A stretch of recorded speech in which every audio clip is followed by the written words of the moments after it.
नमस्कार दोस्तों, ये है एक्टर विजय, जिनको आप अच्छे से जानते होंगे। इनका पूरा नाम है जोसफ विजय चंद्रशेखर। जी हाँ दोस्तों, ये वो साउथ इंडिया के फिल्म कलाकार हैं जिन्होंने अब फिल्मों की दुनिया छोड़ दी है और राजनीति का दामन थाम लिया है। और ये राजनीति का दामन थामते हुए इनको पूरा 1 साल हो चुका है।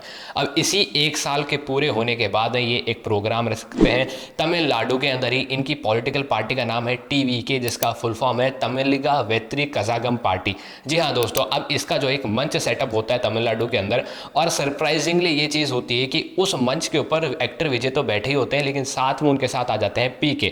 जी हाँ दोस्तों, मैं बात कर रहा हूँ प्रशांत किशोर की, जो कि एक समय पहले पॉलिटिकल एडवाइज़र थे, पॉलिटिकल स्ट्रैटेजिस्ट थे। उन्होंने नरेंद्र मोदी और ममता बनर्जी जैसे बड़े बड़े नेताओं के साथ काम कर कर उनको पॉलिटिकल एडवाइस देकर उनके लिए स्ट्रैटेजी प्लान कर कर कर उनको चुनाव जिताया है। और अब PK जो है तमिलनाडु के अंदर आ चुके हैं। तो मेरा सवाल यही है कि क्या PK तमिलनाडु के अंदर TVK को स्ट्रॉन्ग करने आए हैं? अब देखिए, ये जो प्रोग्राम चल रहा था तो उसके वीडियोज़ भी आपके सामने आ रहे होंगे।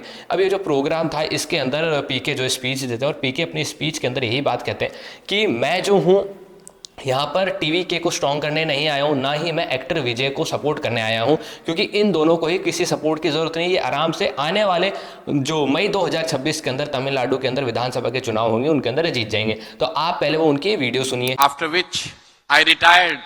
I announced my retirement from what I used to do, and media used to call it political strategy. Then after 4 years, why I'm here? I'm not here to strategize for TVK. You don't need my strategy. I'm not here to help my brother, my friend Vijay,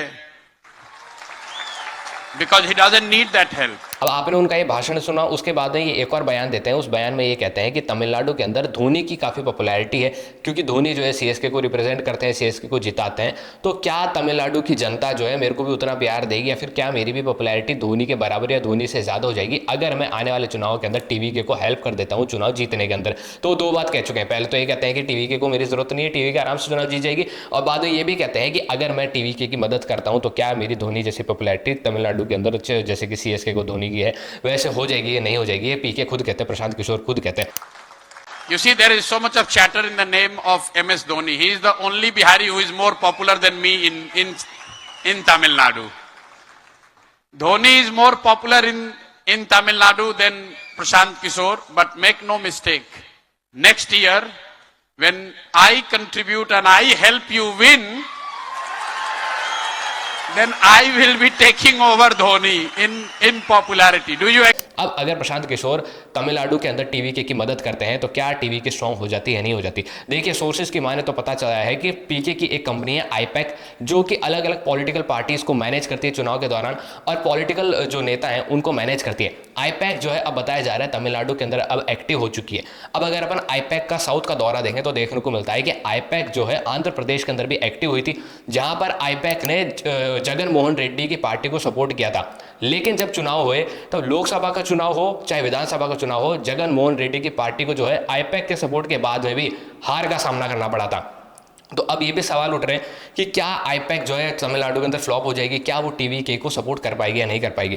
अब मैंने आपको 3 चीज़ें बता दी यहाँ पर। मैंने आपको बता दिया कि एक्टर विजय की क्या पोजीशनिंग है, मैंने आपको ये बता दिया कि TVK की क्या पोजीशनिंग है, मैंने आपको ये बता दिया कि PK का क्या रोल है इसके अंदर, और PK की जो IPAC कंपनी है उसका क्या रोल है। लेकिन अब अगर अपन बढ़े आगे कि भाई आइडियोलॉजी का क्या गेम है, क्योंकि पूरी दुनिया भर के अंदर जितनी भी सरकारें बन रही हैं, गिर रही हैं, वो सारी की सारी आइडियोलॉजी के ऊपर ही बन रही है, गिर रही हैं। दिल्ली के अंदर भी आम आदमी पार्टी के पास लैक ऑफ आइडियोलॉजी होने के कारण उनको हार का सामना करना पड़ा था। लेकिन क्या TVK के पास कोई आइडियोलॉजी है, कोई विचारधारा है? जी हाँ, उनके पास एक सेंट्रिस्ट विचारधारा है। उनको जो मौका मिलता है, क्योंकि जैसे कि आपको पता होगा कि तमिलनाडु के अंदर 2 मेजर पार्टी हैं। पहली तो है DMK, उसके बाद में फिर कांग्रेस आ जाती है, उसके बाद में इनसे पहले आ जाती है AIADMK, ठीक है, और उसके बाद में भाजपा आती है। भाजपा का जो है ग्राफ काफ़ी कमज़ोर है, ठीक है।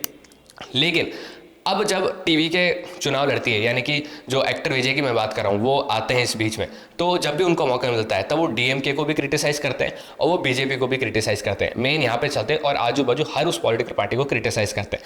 जैसे कि जब CAA का मुद्दा उठाता है, या फिर वो तो काफ़ी शुरुआत में उठाता, उस वक्त तो एक्टर विजय जो है राजनीति में आए नहीं थे, लेकिन हाल ही के कुछ दिनों पहले जो है एक्टर विजय ने ये कहा था कि CAA का विरोध किया था, और कहा था कि इस तरीके से कानून जो है हमारे देश की जनता को नहीं चाहिए, हमारे भारत को नहीं चाहिए, भारत के मुसलमानों को नहीं चाहिए। उन्होंने ये तक कोट किया था।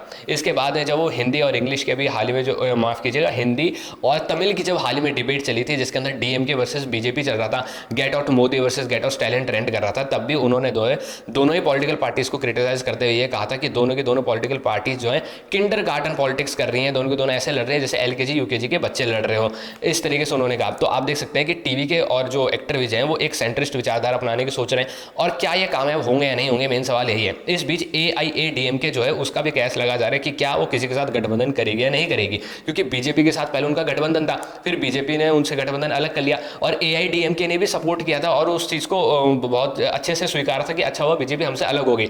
मेन बात यह है कि तमिलनाडु के अंदर बीजेपी की स्थिति बहुत खराब है, और जहां जहां बीजेपी की स्थिति खराब होती है वहां एक थर्ड पार्टी की एंट्री होती ही है, और यहाँ पर TVK की एंट्री हो चुकी है। क्या TVK आने वाले मई 2026 के अंदर जो चुनाव होंगे उसके अंदर अपना ग्राफ बढ़ा देगी, या साथ में बीजेपी का भी ग्राफ बढ़ा लेगी, या फिर DMK का ग्राफ कम कर देगी, ये देखना रहेगा। इस बीच अगर मैं आपको बताऊं तो हाल ही में जब ये हिंदी वर्सेस तमिल की लड़ाई चल रही थी तब बीजेपी की एक फेमस पॉलिटिशियन है जो कि एक साउथ इंडियन एक्टर भी हैं जिनका नाम है रंजना, उन्होंने जो है बीजेपी को छोड़ दिया, और वो छोड़ के ना तो DMK में गई ना ही AIADMK के अंदर गई, वो सीधा गई TVK के अंदर जो कि विजय थालापति की पॉलिटिकल पार्टी है। तो आप देख सकते हैं कि मैंने आपको समझाने की कोशिश की है कि किस तरीके से तमिलनाडु के अंदर पॉलिटिक्स जो है चेंज होने वाली है, विजय थालापति जो है एंट्री लेने वाले हैं।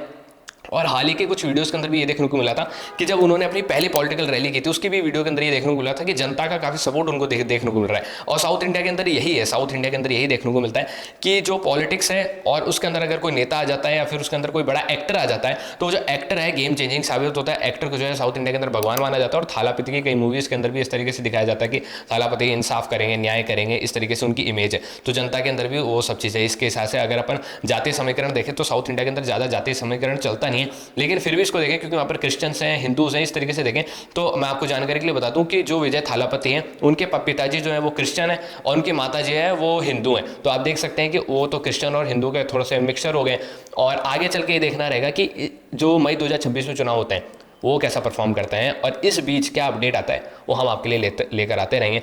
आप तर्कवाद को सब्सक्राइब कर लीजिए और ये जो संडे स्पेशल सीरीज थी इसको भी फॉलो करते रहिए। जय हिंद, जय भारत दोस्तों।